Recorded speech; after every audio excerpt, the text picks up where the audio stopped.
நந்தம் பாடியில் நான் மறையோனாய் அந்தமில்லாரியனாய் அமர்ந்து அருளியும் வேறு வேறு உருவும் வேறு வேறு இயற்கையும் நூறு நூறு ஆயிரம்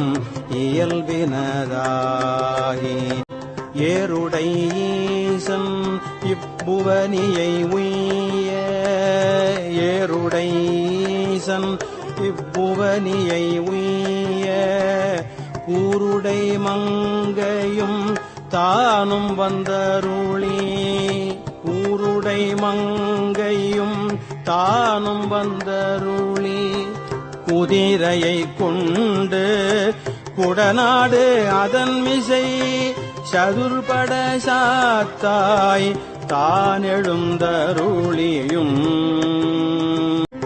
வேலம்புத்தூர் விட்டேரருளி கோலம் பொலிவு காட்டிய கொள்கையும் தர்ப்பணம் அதனில் சாந்தம்புத்தூர் விற்பொரு வேடற்கு இந்த விளைவும்